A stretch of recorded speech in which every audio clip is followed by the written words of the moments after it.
welcome to another episode of our podcast series targeting Lebanese entrepreneurs seeking to grow and scale up their operations.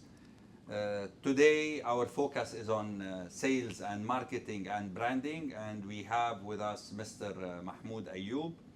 And I'd like to welcome the participant, Mr. Marc Raphael from Yayy. Thank you for having me. And of course, a big welcome to Dr. Bijan, the director of the Darwaza Center. Marc, can you please introduce yourself and tell us what does Yayy do? Sure. We're very excited to have you with us. Thank you.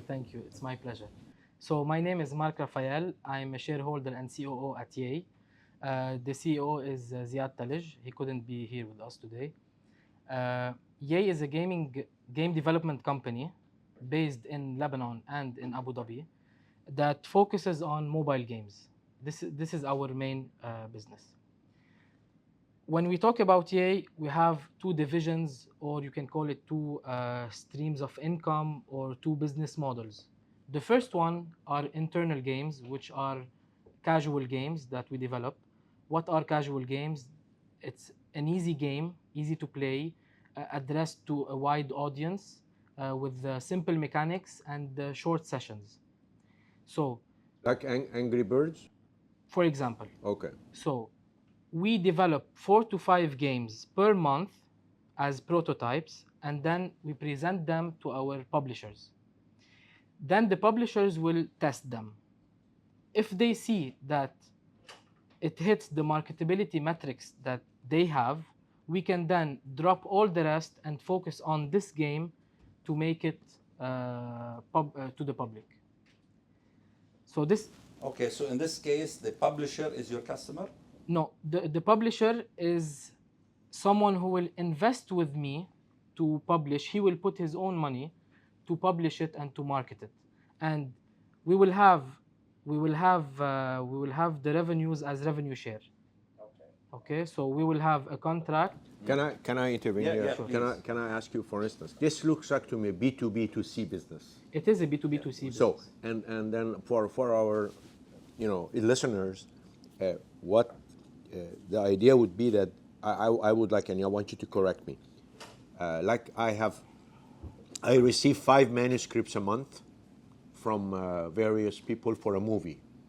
I pick one of them, the best one, and I start producing the movie, rather than all the manuscripts come my way are not going to be published. So can you correct that relative story so that it's clear in our mind? So before even producing these 4 to 5 prototypes, we start dealing with this publisher, and we will discuss about market trends, and then we will set goals, and they will help us achieve these 4 to 5.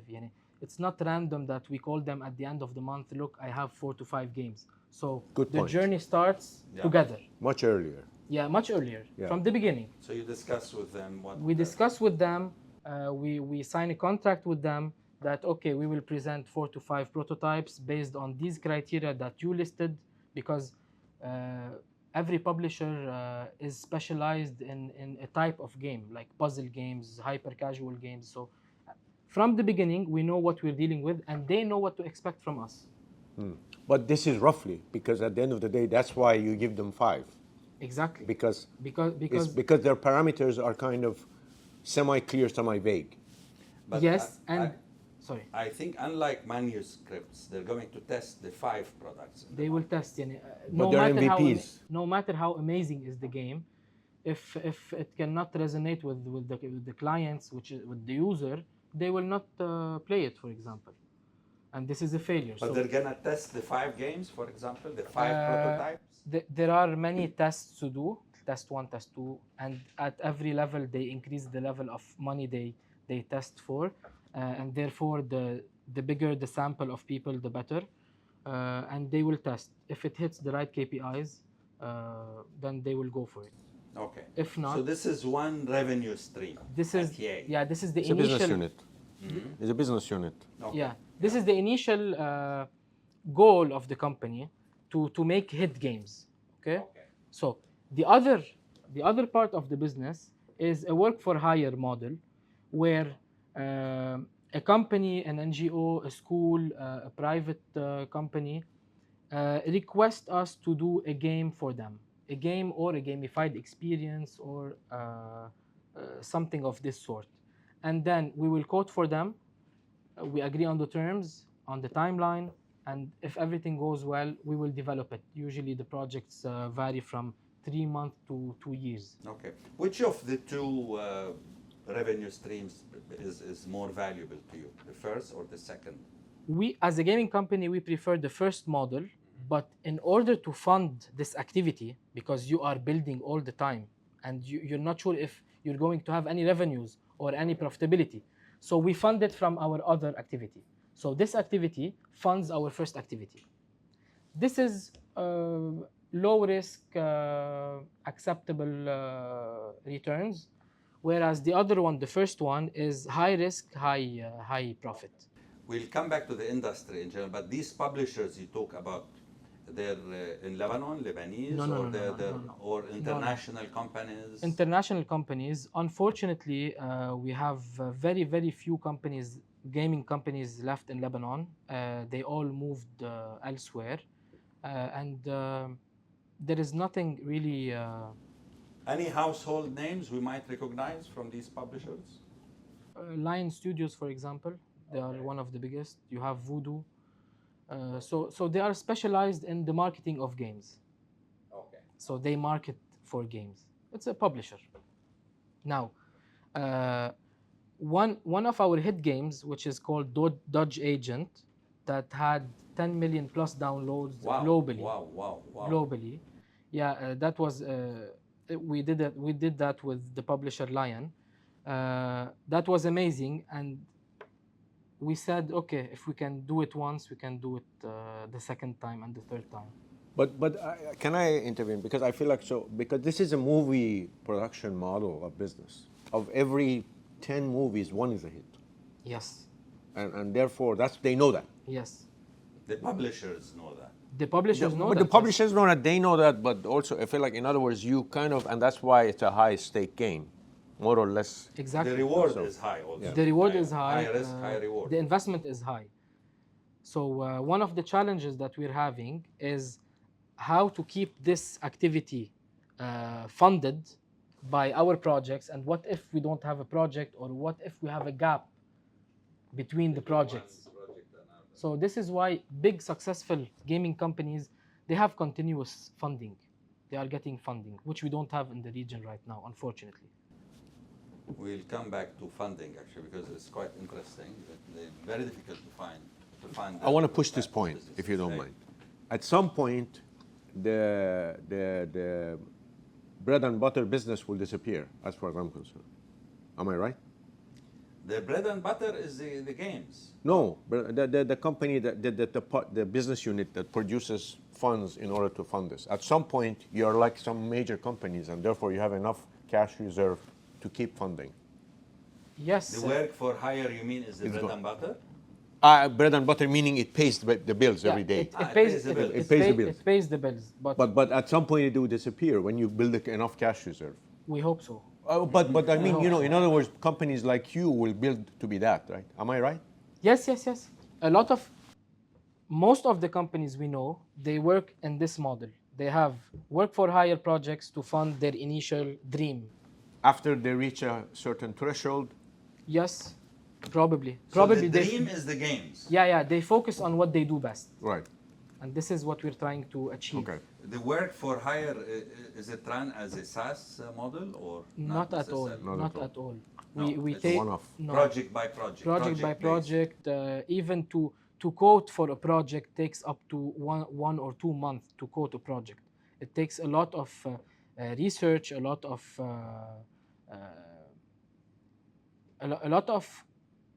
design, a lot of discussions with the team, because some things cannot be done in this language. We have to do it in another language. Do we have someone who knows this particular language? It's a very complex model. Yeah. Even to quote, even to give a quotation, it's difficult. Again, can I feel like this is, I used to, I mean, a former life, I used to play this game. So I feel like there is this service that's provided in a gaming environment, but then to productize it, because it's a service. But if to productize it, you need to repackage it and sell it as these games that are, 1 in 5, 1 in 10, whatever is adopted. So at some point, a service business is a complete different business than a product business. It is a different. So that's why these two business units, more or less, are logic totally different. So Exactly. I understand. In other words, that's the dream, right? Service. Yes. Okay, provide software service development, but productizing very, very challenging, and you have to really think hard. Very challenging, and especially that in the gaming industry, we have a lot of trends. I will tell you a few trends that you will say, okay, he's right. In the past 2 or 3 years, we have heard about casual games, hyper casual games, VR, Virtual reality. metaverse, AR, MR, NFT games, crypto games. So every one of these hype, and you have to run and get projects because this is what's running now, and then it will That's for the work for hire. work for revenue hire. stream. Yes. Okay. Yes. When it's NFT time, I have to market myself as I produce games for NFT people. Yalla, change everything, change all the marketing scenario. Then we had a lot of projects in Decentraland. Okay, market yourself as you work in Decentraland and metaverse. You have to follow the trends. That's why you tell us your industry is very complex. It's very complex. Tell us more about the industry. Actually, It's very for the complex, benefit of and the listeners. it's not understandable by many. So as we said, you have to follow a lot of trends. You might build for a year, and then someone will tell you, okay, the trend changed. We don't need that. If we're going to talk later on about funding, it happened with us, where we worked for approximately a year with a VC, and at the end of the day, they said, look, now it's not the trend anymore. We will be focusing on investing in some other type of things. Easy. Come to Darwaza Center and they'll finance it. Correct, Dr. Bijan? I know Ziad from those days when he was doing other things. Ziad Talib, right? But it's good. But this is, I have to say, Mark, this is the first time I understand the business well. So I feel like you explained it well this time. Well, I want to see how can the expertise of Mahmoud, okay, let's call you the marketing and sales and branding guru, as far as Yayy is concerned, okay, and we said the first revenue stream is B2B to C, then we have B2B, right? Yes. The work to hire. So how do you think Yayy should leverage marketing to get more business? First, with the publishers. Second, with companies who are seeking gamification for their customers. If we start like with for the customers, he doesn't have like a clear segment where he will direct his efforts much on it. So and this is the segment I want to work with. It's very diversified, like he said. So he might have a school, he might have an NGO, he might have. I think in this case, it's very important for them to focus on the power of word of mouth. They have to, because what he will be interested in, but provided he will accelerate this word of mouth, because he said that trends are continuously changing. Yani. So let's say they make a project for a school, for example. We want the school, because at the end of the day, this school is part of a network of school. People, birds of the same feather flock together. Okay. So this school person who decided, I want a game for my school to do this, definitely knows all the people who are responsible for schools. So he wants this person to go and spread the word and say, well, we did this and the results were amazing. We got this as output. So why not check the guys? Schools is a very good example, because many schools nowadays so are many part schools. of a network. They are very connected. They are very connected. And NGOs the same thing. People who work for an NGO know everybody who works for an NGO. So he need to make this like change this word of mouth into like some kind of a system that keep giving him leads. bringing new people asking for new project. This is what he can do, and so he will have to incentivize somehow these people who Incentivize one tells about the other. So yeah, if you to bring tell, me a to customer, tell. Yani he wants the guy who makes a game with him to go and act like an ambassador for him. Why not you try this? It was amazing. These are the results. Because at the end there is an customer objective. reviews also. Yeah, in this or particular case. or them saying this, for example.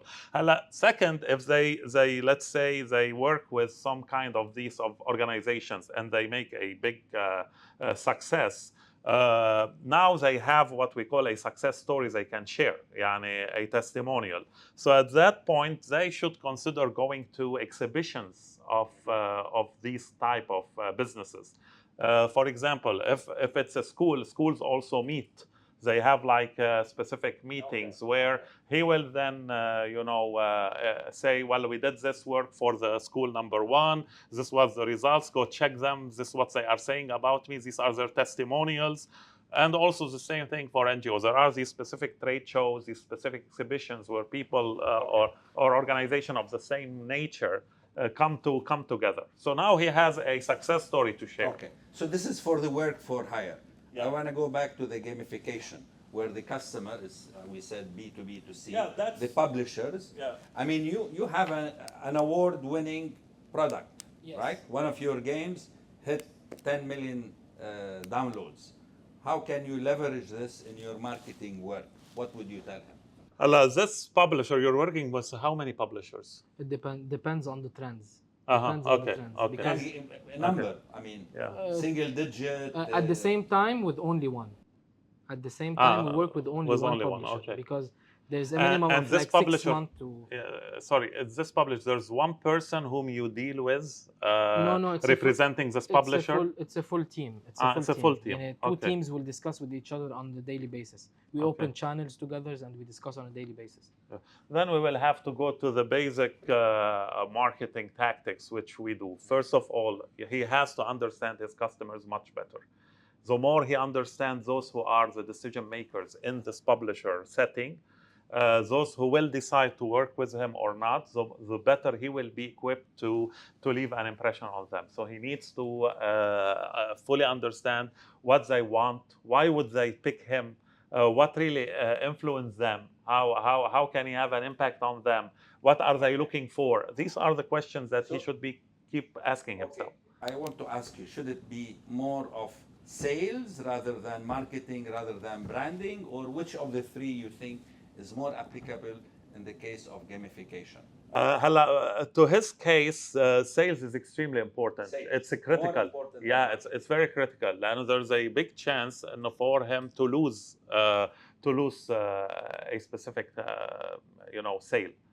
Because he's not doing it the right way or following up on it the right way.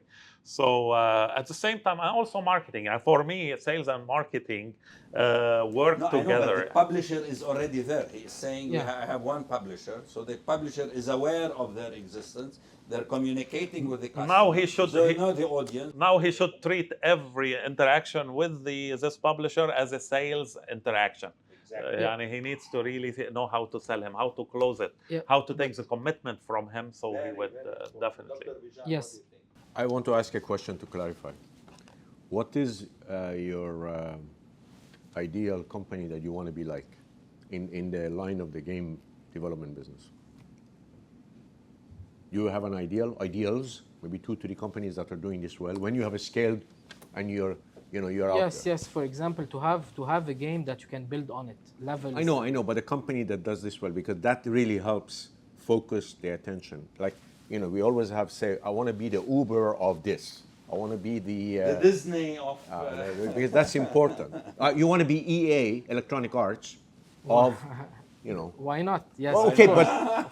but you are very specialized. You say it's mobile games. It's based on publishers. Yeah, it's very specific. mobile games, because it's a very, very big industry. It's a $90 billion industry because everyone has phones. For example, EA games, if you focus on the big games, you will have to have a gaming console or a PC or a gaming PC. From all the people here are sitting, who has a gaming PC?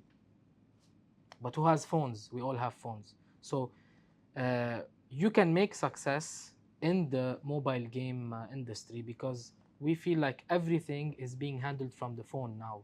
You do everything But I on your repeat, phone. who is your role model?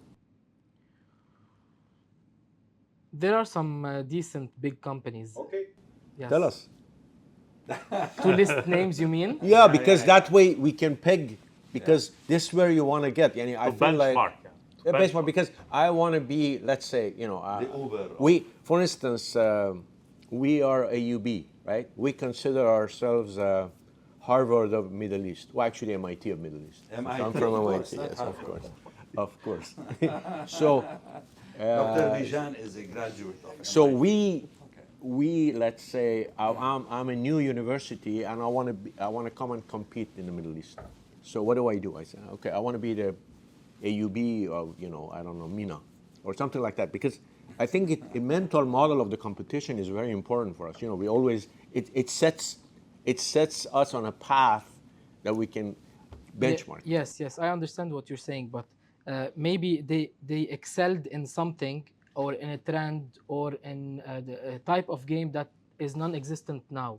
So they are also struggling today to follow the new trend. But what's the difference? They can fund their new trend or new operation. But So all it takes is one big game. I understand, to- but Mark, I need to pin you down on this. Sorry, but and since it's my prerogative, right? You are saying that more or less there is a disruption in the market, and all game makers are effectively their business model is thrown up now. Everybody more or less has to. I agree, but there are people who are well positioned.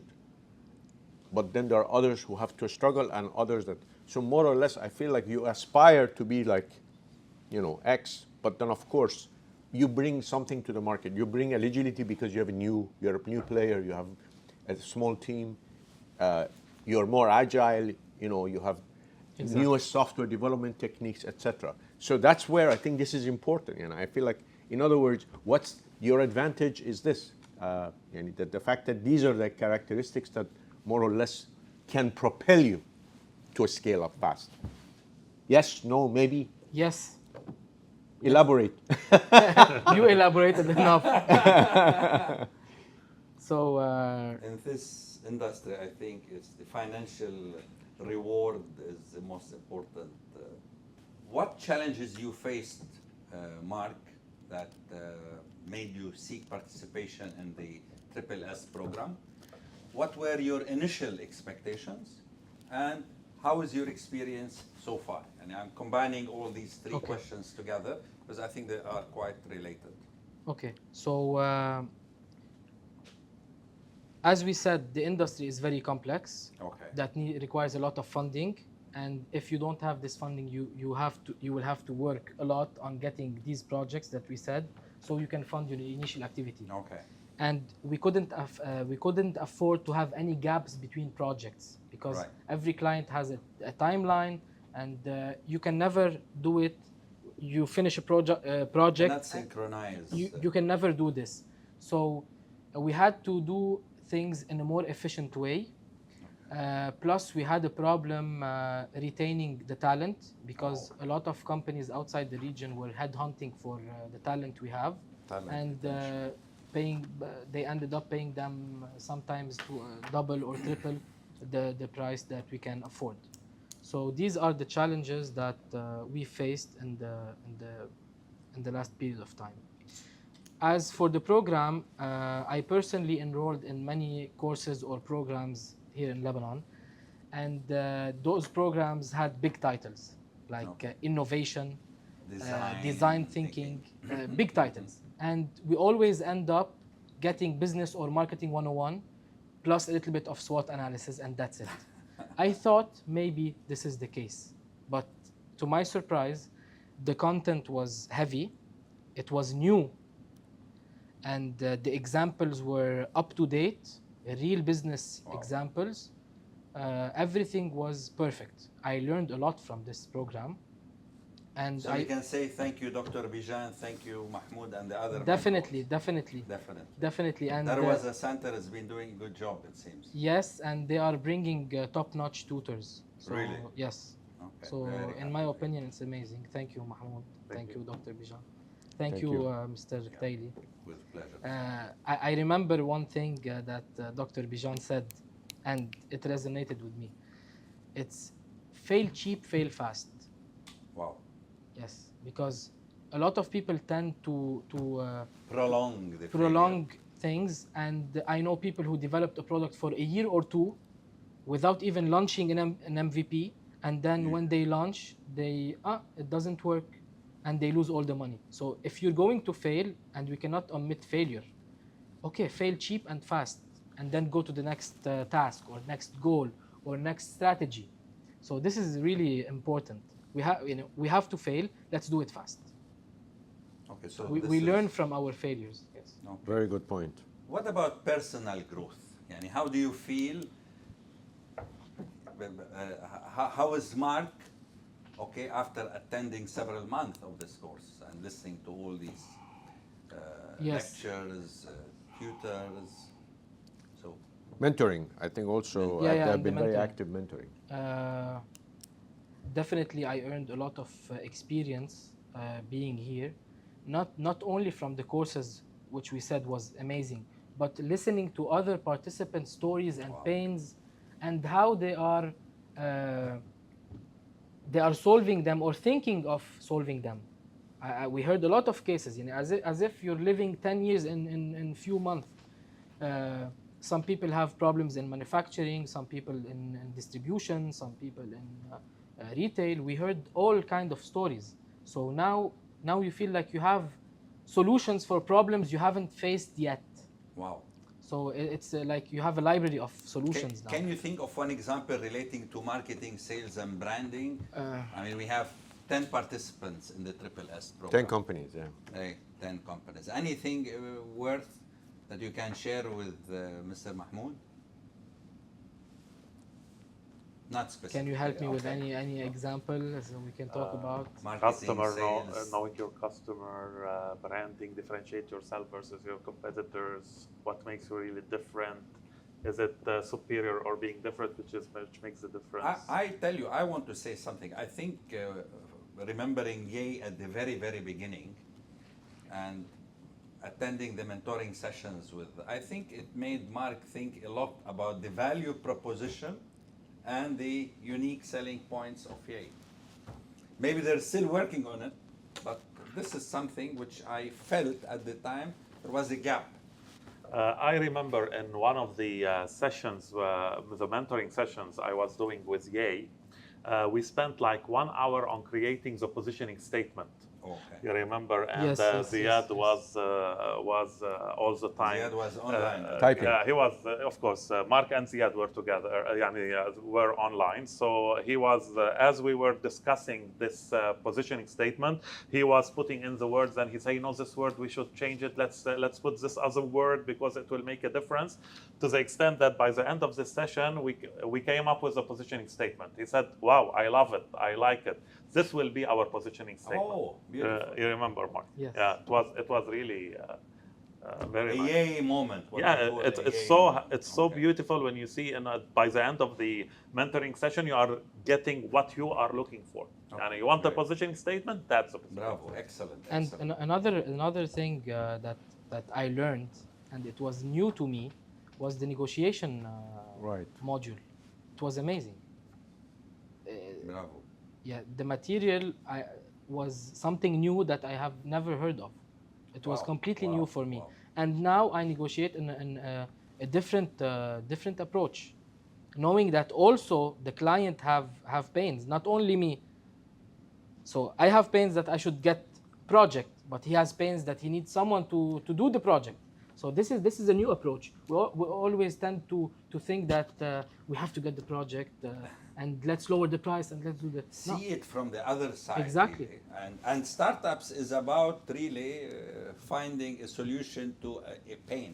I You remember identify the pain and you try to solve it, and that's how the game I remember the happens. exercise when we switched papers to read the given of each other, and I was Amazing. amazed. Yeah. It was a really good. So what's your advice to small and medium enterprises in Lebanon, the region, about growth, about scaling up, about attending a course like the Triple S program? Okay, so first of all, I would like to tell these companies that are ready to grow or to scale that we should always zoom out, go back to our roots, and Correct. reassess what we're doing. Because when we're scaling, we tend to go in different ways and forget the core. So we have to do this all the time. And as for programs, Beautiful, eh? I benefited a lot from this program, and the company benefited a lot. And I hope everyone can get access to such information in future programs. Do you think companies should pay for attending such a program? Probably companies that are ready to scale will be able to afford Yeah. such a program. But the thing is, and I really like the podcast, is to let them know the value before they enroll. Because a lot of people, when they see the price, we charge based on the perceived value. So they should know what's the value they will be getting before paying this amount. You said something very, very, very important, actually. Expectation of people. People thought this Triple S program is like any other of the courses offered, you know, big titles, innovation. Yes, because there design are many. thinking, There are many. There are many. There many are many in the market. Yes. But then when you go, as Mark was saying, is really basic marketing 101, Yes. a little bit of SWOT. Recently, things. I went to a course called Innovation, and we talked about SWOT analysis. Yeah. That's it. Whereas really the Triple S program stands in a class of its own. Really, thank you, Dr. Bijan. Thank you. I like to take, Right. just elaborate on, I mean, actually, I like to hear more, but I feel like what we did over multiple iterations of this program is that we know more about the pains of companies like Yayy, more now. We have to be clear also, we are providing a service. So by knowing more the pains, we are more aware what the product should look like so that it's not the standard run of the mill. And that's where curation comes in. We really curated this program. I have to say, Yeah. most of the content, 80% of the content was new for us. And I think that's what you're pointing out. It's a pleasure to hear that. Yes. So I appreciate hearing that. Thank you for all your efforts. Yes. I want to add one thing, Dr. Bijan, off the air, as they say. Mark and I, we had a conversation. He believed there should be the program, one Definitely. targeting retail. In- Can in- you tell us yes, a little yes. bit more for the So, benefit of the center? The I listeners? have another business in the retail, in the manufacturing and retail, and I feel like some examples apply here and not here. Okay, and we had other participants having retail and manufacturing. So I believe if we have like industry specific programs that target a specific industry, or maybe for example gaming, or service providers, applications, all of this, manufacturing alone, and retail alone. That would be very focused, targeting directly the problems that these people are facing. I'm not saying that the program should be done this way, but I feel like if we do something more focused, that would be amazing, because Maybe scaling services and products. scaling a retail company is different than scaling a tech company. It's different. I think, for example, of a feedback, you can call the client in the retail, you have their number, their name, and everything. They give me your feedback, how was it, and everything. But whereas in the tech company, it's a little bit different. I agree. I think, hopefully in future iterations and actually higher, I actually do think that also qualitatively scaling problems change as you scale up. Yani scaling a company from 1 to 5 million is different than scaling from 10 to 100 million. revenue. Definitely. And that's why also I think as you really have to realize also this is an area that's now people are waking up to, that focusing on scaling issues and challenges and devising solutions to those challenges is something we were not aware of. We were thinking about it, a company grows, and then we say, okay, it's growth. But now we're 100%. realizing not only it is not, grow, but it's stage-based, it's industry-based, it's more or less specific even to products perhaps, I mean, selling, let's say, food is different than selling clothes. So I fully am on board with what you're saying, and I think as we develop our understanding, we will do more about this. Is growth applicable to every company, and at what pace? Moderate, fast, slow? What do you think, Dr. Bijan? Let's ask Mark, and then I will offer my take on Yeah. it. Okay. So every company's dream is to scale and to grow. Okay. But are we ready to scale? Like Dr. Bijan said, everyone wants change, but are we who wants to change? So this is the question. So I feel like no company is always ready to scale, but it's a process. Once you get to know that you want to scale, you have to start by doing that and learn along the way. So there are a lot of hidden problems when you want to scale, but I feel like it's a process. The expectation is for SMEs, startups, to double their revenue within a time frame of 3 to 5 years. When I hear it from you today in the presence of Mahmoud and Dr. Bijan, when is Yayy going to double its revenue? In the 3 to 5 years. Not before? Hopefully. We're working hard to do that, to achieve that. What would be your advice today after listening to Marc's input, his experience with the SSS program, his personal growth, the lessons he learned over the few months period? So some ideas to share with Marc towards the end. This is an advice to Marc and to anyone who really believes in personal development and growth. Always be humble. You don't know everything. There are people around you who know. Go and check, ask for their input. This will definitely help you accelerate any growth, any development you want to look for. And keep an open mind and keep an open eyes. You never know what's around the corner. So good luck. Thank you. Thank you so much. He will make it. Inshallah. Thank you. Wish you all the best. Thank you, gentlemen. Thank you.